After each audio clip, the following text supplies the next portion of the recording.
Hey Astra Kids, and welcome back. And in today's video, we'll be talking about the conjunction of Venus and Saturn in the natal chart. Let's go ahead and jump right into this.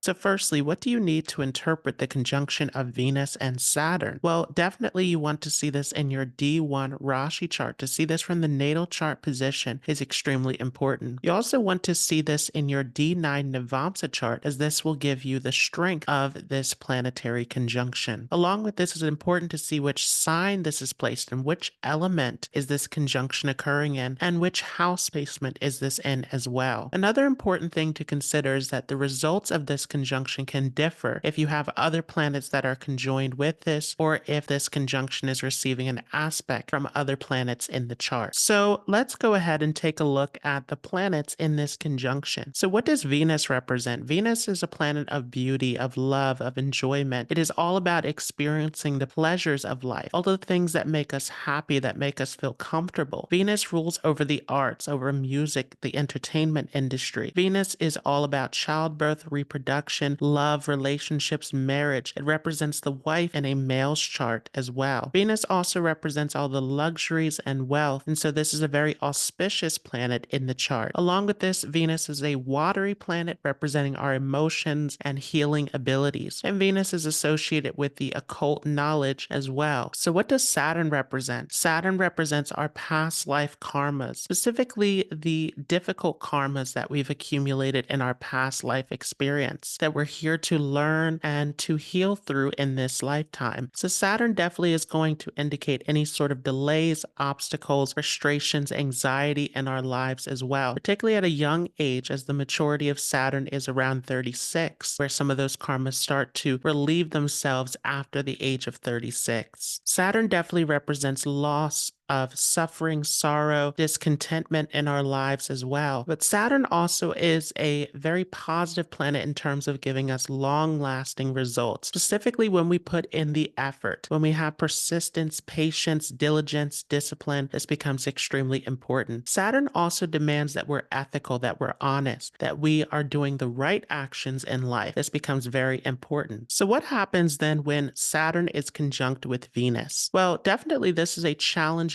position, and there's a lot of negative talk around this conjunction in the astrological community. But there's also some positive qualities to this as well that we will discuss in this video. So definitely, because Saturn and Venus are friends with one another, this can give some auspicious results, particularly in the area of work and career. This can definitely be very rewarding with this position. And of course, again, you want to see the sign placement, the house placement, aspects, conjunctions. All of this becomes very important. So definitely, if you have Saturn conjunct Venus in your chart, then you have a very tactful and diplomatic personality. You're a very clever person. You know how to do deals, negotiations, how to do business with this placement, and this can help you with success in your career for sure. Saturn conjunct Venus also can be very rewarding in terms of gaining wealth and security, especially over time when putting in the discipline, the effort. This can definitely give you some positive results. This conjunction can also make you a very creative and talented person as well. Again, you want to see where is this placed in the chart, which sign is this in. This becomes important, but this could definitely make you a very creative, artistic person. And Saturn here gives you the discipline, hard work to put in the effort in any field of art with this conjunction. This can also give you a great love for things that are traditional, that are of the past. So you could have a great interest in antiques and collecting old paintings with this position, things that hold weight, things that are of the past, things that are connected with your early childhood experience can be seen with this as well. This could also make you a workaholic, where you put in a lot of time and effort into anything that you are devoted to with this position. And this is especially true if you have Saturn at the lowest degree in this conjunction. You're going to be extremely hardworking, committed with this position. And typically this is a placement where you look for commitment in relationships. You're very serious about relationships. Now, if Saturn holds the lowest degree, then there there can be some fear, some anxiety of holding yourself back from entering into relationships. But if Venus holds the lowest degree, then this can make you very much interested in wanting to get involved in meaningful and serious relationships with this conjunction. Ultimately, though, the fear tends to go away with time and experience, but there definitely could be some setbacks, some losses, disappointments around relationships that could rock your self-esteem a little bit with this conjunction. So definitely there's a need to work on your confidence and self-esteem, because this is definitely going to affect the way that you feel about yourself. Venus is what we value, what we love, and with Saturn, this planet of fear, restriction coming into the picture, there can be some self-criticism, some issues with fully accepting and valuing yourself with this conjunction. So this is something that definitely you need to work on with this position. This placement also could make you very much focused towards your career over relationships. Particularly at a younger age, you can find yourself not really putting a lot of focus onto getting into relationships with others, but instead you become more about money, about success, about your security in life. So this can make you a very serious, mature, professional person. Sometimes this could even make you come across as a little bit cold or distant with others. People can have a hard time with understanding your emotions or how to connect with you, because Saturn tends to put a damper on the emotions, which is represented by Venus. So although you may feel emotions very deeply with this placement, there's a hard time with expressing those feelings to other people. And definitely this is something that can come from your early childhood experience as well, where there could have been some setbacks, disappointments around friendships or close relationships early on in life. And this creates this pattern of fear and restriction around relationships as you get older. Again, valuing yourself becomes very important to relieve some of these karmic obstacles. Another issue with this conjunction is that there can be a tendency to become dissatisfied with your achievements later on in life, because definitely this makes you a very ambitious and hardworking person when you have this conjunction, and you can achieve again a lot of success through your career, through your finances with this conjunction. But at some point in your life, there can be a feeling of emptiness that comes in due to accumulating all of these things and sort of getting lost in trying to find a direction of where to go after all of these achievements. So definitely there's a need to remain humble and to be grateful for your achievements. Again, to value yourself, to value your little successes and achievements along the way, rather than continuing to strive for something more with this placement. It can leave you with this feeling of emptiness. If you are a male with this conjunction, then you can attract a partner who's very professional, very driven, career-oriented with this conjunction for sure. And this could even help to motivate you as well, where you can make a very dynamic partnership with this placement. This could be a little bit more tricky though for females sometimes, where there can be some delays or obstacles in terms of getting into relationships. Sometimes because you are so focused towards your ambitions, towards this professional side of life, there can be some obstacles in finding a suitable partner. This could also bring up some issues around childbirth as well. For some people, again, you want to see how is this placed in your natal chart. This becomes extremely important. But there can be some delays or obstacles related to having children sometimes. Definitely because this is such a driven and ambitious conjunction in the chart, having some kind of spiritual or relaxing practice can be very important, because there's a need to figure out a way to really find a balance in life, to be able to distribute your energy and focus equally into various areas of life, rather than just intensely focusing on the career or the finances, but also to have that work-life balance where you're able to appreciate all aspects of your life becomes very important. So definitely developing some kind of spiritual practice can help to ground you in this area. Because of this restriction around emotional expression, this could also make you come across as a bit cold once again, which could make you a little bit more introverted compared to other people around you. So sometimes there's also an insecurity around this as well, but definitely this means that you're very much focused towards those meaningful and deeper connections where you are involved with people who are going to be committed, who are going to be responsible, and this becomes something that you value and appreciate in all of your relationships. Now, this conjunction is going to be strongest in the chart when it occurs in the Kendra houses, so in the 1st, 4th, 10th, and 7th house of the chart. So if you have this placed in the 1st house of the chart, then this is going to make you someone who's very interested in being social and interacting with other people. However, Saturn can can bring some fears around your self-esteem, around the way that you see yourself with this placement. You could have some issues with your appearance or with the way that you present yourself to other people. Saturn in the first house also can cause some health issues as well. I've discussed that in the video of Saturn in the first house. So if you want to see more, make sure to check out that video. If this conjunction falls in the fourth house of the chart, then this is going to make you very focused towards the home environment, towards having comfort, security. You prioritize family and you want to ensure that that area of your life is going to be secure, that you have the resources that you need. There can be some issues though in the home environment early on with this placement or even later on in life in committed relationships, and there's a need to sort out these issues and conflicts within the home. Because Venus is about what we're passionate about and Saturn is about our work, this could also make you work in an area that has to do with home, such as dealing with property and real estate. If you have this place in the seventh house of the chart, there can be some issues and obstacles in relationships. You could be a little bit too perfectionistic in this area, a little bit idealistic about relationships and how they should go, and this could let you down. You could have a lot of conflicts and issues in this area. And so there's a need to loosen up on this criticism and idealism a little bit in this area. This could also make you a little bit closed off or having difficulty with trusting other people. So there's a need to loosen up a little bit when it comes to relationships. This placement definitely, though, could give you happiness in relationships, particularly later on in life with this position, because definitely Venus here is trying to give you that sense of happiness and security. So definitely you could find yourself in a long-lasting, committed relationship, particularly if there are no afflictions to this conjunction, and especially if there is a Jupiter in your chart that is aspecting this conjunction. This can definitely help to bring out that happiness and fulfillment in relationships. Sometimes there can be some strange situations of splits, of off and on situations in relationships, some distance happening. There could even be more than one relationship in your life, more than one serious committed relationship sometimes. If you have this placed in the 10th house of the chart, it's going to make you very career oriented, very ambitious, hardworking, driven with this placement. And definitely you can attract the support of superiors, colleagues with this placement as well. Sometimes though, there are issues due to romantic thoughts or attractions that can distract you and pull you away from the work environment or cause some conflicts for you. So there's a need to watch out for that as well. If you have this placed in a fire sign of Aries, Leo, or Sagittarius, then this is going to cause a lot of frustration for you because you're a very passionate person. You're determined with this placement. You have a lot of ambition and desire with this. And so this can let you down because you become very idealistic in your approach sometimes with this placement. So as you get older, you learn how to calm down with this position, how to manage your emotions better. And this is going to give you more happiness and security as you mature. Definitely this could cause some delays with relationships, with dealing with wealth, sometimes with this placement, especially in Leo and in Aries, where Saturn is very uncomfortable. If you have this place in an earth sign, it can make you a very talented person, very skillful in whatever craft or talent that you have in this area. You are someone who's able to apply yourself and to get the job done with this position for sure. And this can give you a lot of skill with dealing with finances and money as well. You can be very skilled in this area. There can be some issues with relationships though, because especially in Virgo and Capricorn, there can be a tendency to become skeptical or critical. So this perfectionism can cause some issues for you in relationships. If you have this placed in an air sign, again, similar to the earth sign, it's going to give great results in terms of being very ambitious, very driven with this conjunction. This is going to give you great success in terms of dealing with money, with business with this position for sure. There's going to be some issues though when it comes to dealing with relationship because the air signs are all about communication. And with this conjunction, there's a difficulty with expressing your emotions, with making yourself known to other people. You can become very distant with this. So there's a need to work on managing your emotions and being a little bit more trusting and expressive with other people. If you have this placed in a water sign, it's definitely going to make you a very emotional, sensitive person. You have very deep and passionate feelings with this position, but there's a difficulty with expressing this openly to other people. This is especially true if it's placed in Scorpio and Cancer. There could be some issues here with actually making those feelings known to other people. And this can cause all sorts of issues around relationships, some passive aggressiveness, possessiveness, insecurities, all sorts of situations that can be avoided if you are more open and trusting with your relationships. If you have this placed in Pisces, this is an excellent position because Venus is exalted here. Yes, Saturn will give some obstacles in this area, but with time, this placement gets better because of Venus with this position. So definitely you can find a lot of love, a lot of happiness with this conjunction in Pisces. So I hope you all enjoyed this. If you like this, don't forget to leave a like. If you're new to this channel, don't forget to hit the subscribe button, and I will see you all in the next video.